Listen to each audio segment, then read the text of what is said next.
Oi, gente, tudo bom com vocês?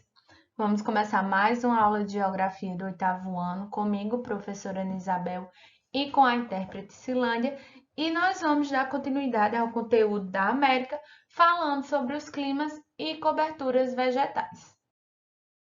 Então, gente, a gente vai começar a estudar agora o clima e a cobertura vegetal juntos, certo?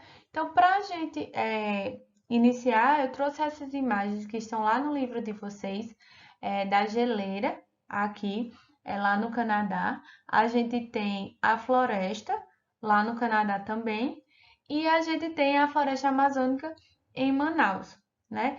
Todas imagens recentes do ano de 2017 e 2018, onde vocês veem aí é, diversidade, né? No, consequentemente, quando a gente olha assim, a gente vê uma variedade de clima muito grande, né? Compreendendo o território da América, certo? A gente viu que o território da América é um território extenso, né? O continente americano ele vai variar aí latitudinalmente. As latitudes elas vão variar muito, né? Com baixas latitudes, na porção mais aqui no centro, né? E altas latitudes no sul e no norte. Então, isso vai permitir uma variedade climática e, consequentemente, uma variedade de vegetação muito grande, tá?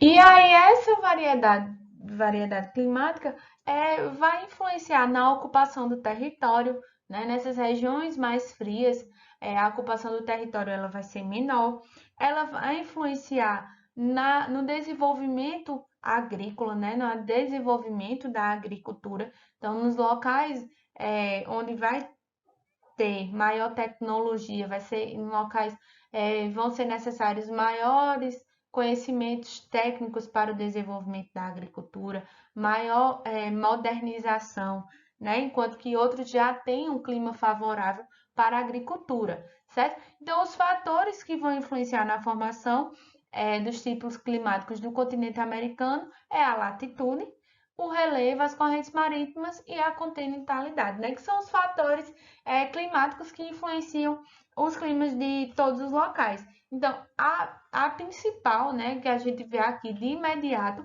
é a latitude, né, fazendo com que todo o território americano ele fique nas três zonas climáticas da Terra, certo? Na zona tropical, entre os trópicos, aqui, Trópico de Câncer e o Trópico de Capricórnio.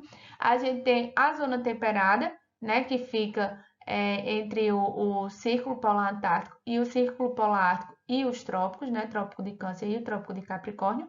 E a zona polar, né, que vai estar aqui pegando o extremo norte do Canadá e a Groenlândia. Então, você locais bem mais frios, né? E vai e aí a gente sabe que nesses locais mais frios a ocupação humana ela é bem rara. Então eu quero que vocês prestem atenção primeiro nessa questão aí, tá? Dessa variação de latitude e consequentemente variação do clima por conta das zonas térmicas da Terra.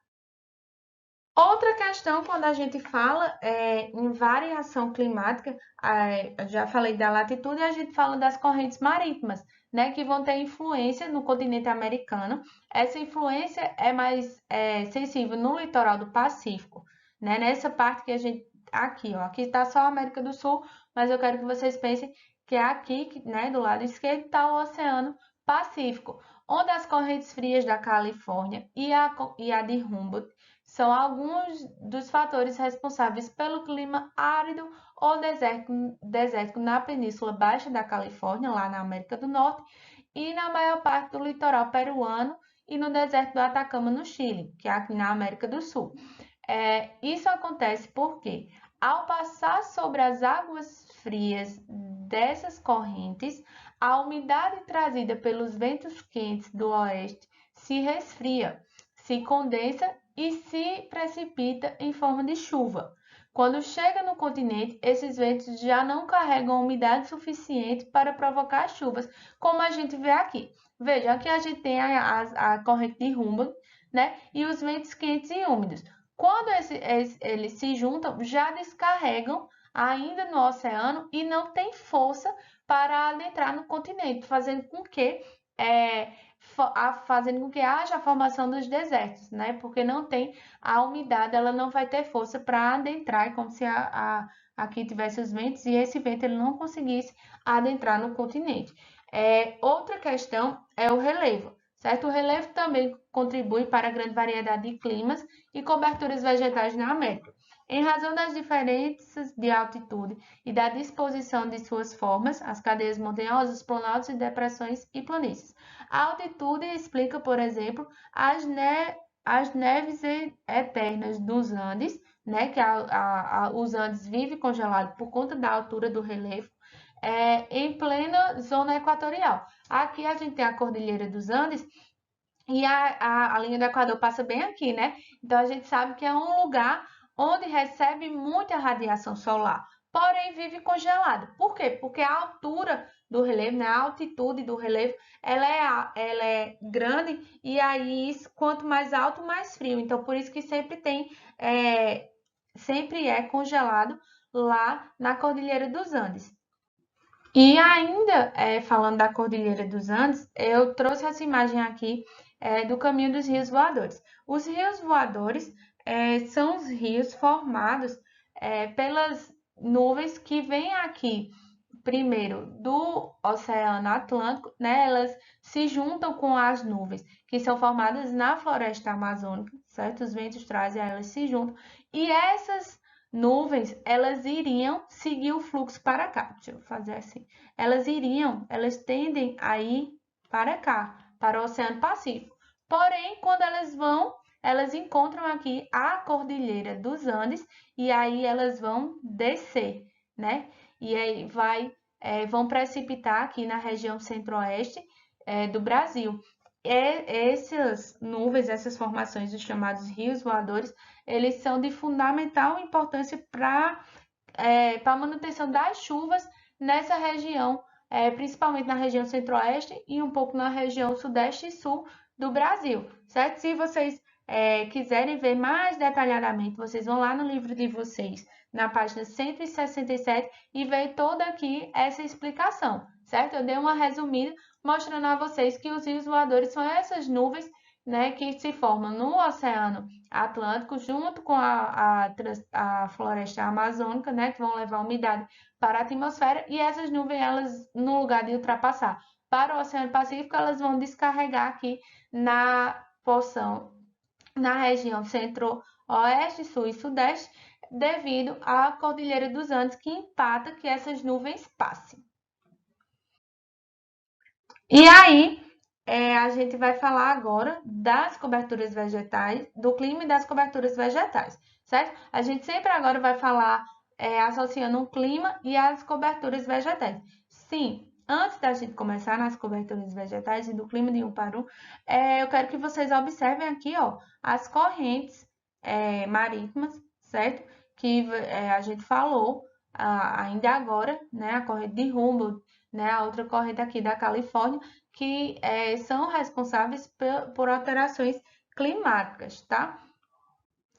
E as correntes que estão aqui na parte continental, né, elas também vão influenciar no clima, certo? São correntes de ar mais quentes, tá? E aí a gente tem as correntes mais frias, que vêm aqui das regiões polares, e as correntes mais quentes, que também se formam principalmente nas regiões mais continentais. E para começar, a gente vai falar do clima polar. O clima polar, que vocês veem aqui, ó, nessa parte mais clarinha, um roxo mais clarinho. E nesse tipo de clima, né, a gente vai ter as temperaturas bem inferiores a 0 graus, que vai acontecer aqui principalmente na região do Canadá. E a gente vai ter que tipo de formação vegetal? A tundra, né? A tundra, que é essa vegetação aqui, ó, que vocês veem aqui, que não cresce muito, não se desenvolve muito, né? Por conta do frio. O frio não permite que a vegetação ela venha a se desenvolver. E quando ela vem se desenvolver, é nas épocas mais quentes, dessa forma aqui, certo? Boa parte do ano passa congelado e nas épocas mais quentes se tem a formação de tundra. O outro clima é o clima frio continental, né? Aqui, ó, bem abaixo do clima frio, né? Do clima polar, na verdade, a gente tem o clima frio continental. Nesse frio continental, a gente tem aqui próximo às latitudes 50 e 60, né? A gente tem a formação das florestas boreais, que também são chamadas de florestas de coníferas, né? É bem típico na América do Norte e também na Europa e no norte da Ásia. As florestas boreais, que são coberturas vegetais bastante homogêneas, né, principalmente com as coníferas, as plantas coníferas, né, elas também são conhecidas como taiga.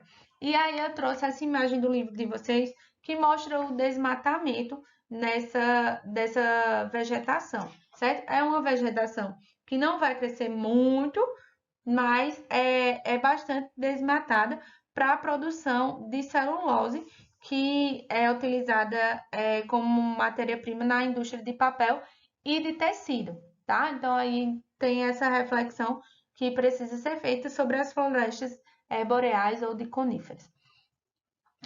Também a gente tem um clima frio de montanha, né? Que eu falei lá na Cordilheira dos Andes, e eu disse, ó, vive congelado lá. Mesmo estando aqui, ó, numa zona, na zona térmica tropical, né? E aí vive congelado por conta da altitude. Esse frio de montanha vai se predominar nas regiões mais montanhosas aqui na América do Sul e aqui na América do Norte, tá? E aí a vegetação vai ser a vegetação de montanha e de altos planados, né? Como vocês veem aqui. Outra característica climática é o clima temperado, né? Que a gente vê aqui, ó.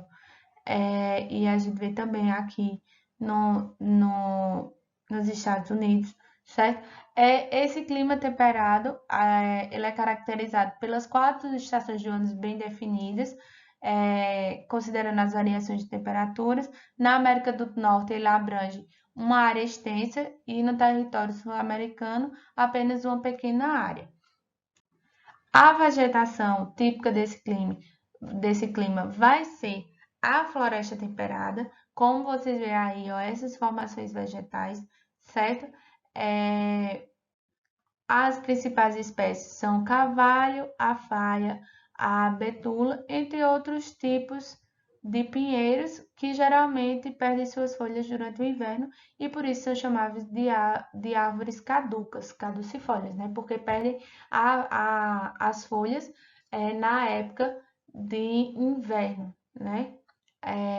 E aí esse clima temperado, ele é dividido em temperado oceânico, que a gente tem invernos muito frios e os verões eles são mais amenos, né, com chuvas bem distribuídas. E a gente também tem o temperado continental, certo? Que vai se caracterizar pela semelhança com o clima oceânico, porém o verão ele vai ser um verão mais seco. Então, gente, para a gente não se alongar muito, eu vou finalizar aqui. Na próxima aula, a gente volta a falar dessa diversidade de clima que a gente tem na América, tá? Vai continuar analisando esses mapas, esses tipos de vegetação, tá certo? Como eu sempre falo, qualquer dúvida vocês entrem em contato com os professores de vocês. Tchauzinho e até a próxima aula.